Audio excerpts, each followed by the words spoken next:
বিষয়ে যাই। প্রথমে দেখব তোমাদের কিন্তু সেকেন্ড ইউনিট টেস্ট পরীক্ষা 50-এ হবে, যার পূর্ণমান 50। প্রথমে আমরা দেখব প্রশ্নমান 2-এর এক দাগে আছে খাদার ও ভাঙর কি, যার উত্তরটি পেয়ে যাবে 84 পেজের পাঠ্য বইতে। 2 আছে আবহাওয়া ও জলবায়ুর পার্থক্য লেখো, এটা পেয়ে যাবে 45 পেজের পাঠ্য বইতে। 3 আছে হিমমণ্ডল কাকে বলে, এটা পেয়ে যাবে 52 পেজের পাঠ্য বইতে। জাতীয় উদ্যান কাকে বলে, এই প্রশ্নের উত্তরটা পেয়ে যাবে 93 পেজের পাঠ্য বইতে। 5 আছে মৃত্তিকা সংরক্ষণের উপায়গুলি লেখো, এই প্রশ্নের উত্তরটি পেয়ে যাবে 86 পেজের পাঠ্য বইতে। যে কটা প্রশ্ন দেওয়া আছে প্রতিটা প্রশ্নই গুরুত্বপূর্ণ, তোমরা অবশ্যই ভালো করে পড়বে। পরবর্তী দেখো দেওয়া আছে 6 দাগের কেন মেঘলা রাতে গরম পড়ে, এটা পেয়ে যাবে 176 পেজের 7 দাগে। 7 আছে অ্যালবেডো কাকে বলে, এটা পেয়ে যাবে 49 পেজের পাঠ্য বইতে। 8 আছে ল্যাটেরাইট মাটির বৈশিষ্ট্য লেখো, এটা পেয়ে যাবে 84 পেজের পাঠ্য বইতে। 9 আছে পরিযায়ী পাখি কাকে বলে, এটা পেয়ে যাবে 92 পৃষ্ঠার পাঠ্য বইতে। 10 আছে সমষ্ণ রেখা ও আপাত সৌর বিকিরণ কাকে বলে, এটা পেয়ে যাবে 52 পেজের পাঠ্য বইতে। আর রায় ও মার্টিন সহায়িকায় পেয়ে যাবে 182 পৃষ্ঠার 8 দাগে। আচ্ছা পয়াকার থয়রেব দেওয়া আছে, এটা দুঃখিত হবে পাঠ্য, পয়াকার ঠজে বলা হবে, আমি ক্ষমা চেয়ে নিচ্ছি টাইপিংয়ের জন্য। 11 দাগে আছে চর্মভাবাপন্ন ও সমভাবাপন্ন জলবায়ু কাকে বলে, এটা পেয়ে যাবে 79 পেজের পাঠ্য বইতে। 12 দাগে আছে ঝড় ওঠার কারণ কি কি, এটা পেয়ে যাবে 176 পেজের 6 দাগে, রায় ও মার্টিন সহায়িকা। দেখো 13 দাগের সিমলাতে বেশি ঠান্ডা পড়ে কেন, এটা পেয়ে যাবে 265 পেজের 1 দাগে। 14 দাগে আছে মাটি ক্ষয় হওয়ার কারণ লেখো, এটা পেয়ে যাবে 276 পেজের 4 দাগে। 15 দাগে আছে পশ্চিমী ঝঞ্ঝা ও ইনসুলেশন কাকে বলে, এটা পেয়ে যাবে 82 পৃষ্ঠার পাঠ্য বই ও 46 পৃষ্ঠার পাঠ্য বইতে পেয়ে যাবে।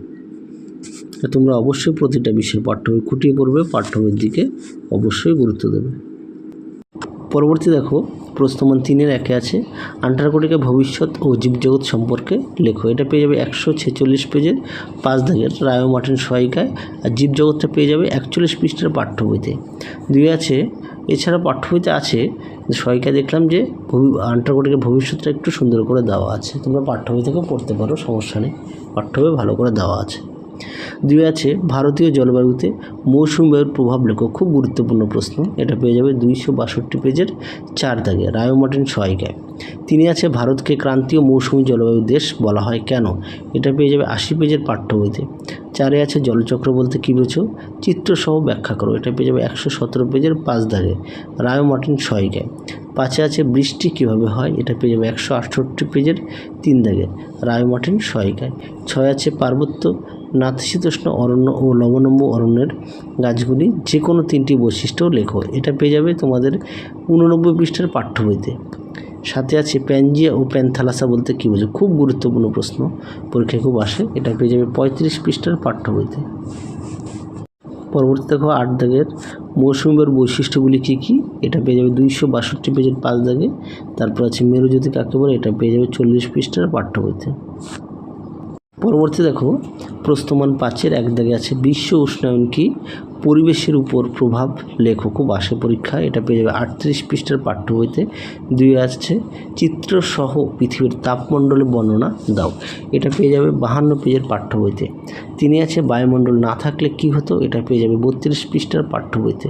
4 আছে উষ্ণতা অনুসারে বায়ুমণ্ডলের বিভিন্ন স্তরগুলো চিত্র সহযোগে ব্যাখ্যা করো, এটা পেয়ে যাবে 31 পৃষ্ঠার পাঠ্য বইতে। 5 আছে আমাদের জীবনে অরণ্যের গুরুত্ব কি আলোচনা করো, এটা পেয়ে যাবে 90 পৃষ্ঠার পাঠ্য বইতে। 6 আছে আকাশকে নীল দেখায় কেন, বায়ুমণ্ডল না থাকলে পৃথিবীতে তার প্রভাব কী পড়তো, এটা পেয়ে যাবে 30 পৃষ্ঠার পাঠ্য বইতে। 7 আছে মানুষের কাজকর্ম কিভাবে পরিবেশে ভারসাম্য নষ্ট করছে তা আলোচনা করো, এটা পেয়ে যাবে 120 পেজের 11 দাগের। তোমরা অবশ্যই ভালো করে পড়বে, এই সাজেশানে যে কটা প্রশ্ন দেওয়া আছে প্রতিটা প্রশ্নই গুরুত্বপূর্ণ। তাহলে আজকের মতো এখানেই সমাপ্ত করছি, আবার দেখা হবে খুব শীঘ্রই তোমাদের পরবর্তী ভিডিওতে। তোমরা সবাই সুস্থ থেকো, ভালো থেকো, আজকের মতো টাটা।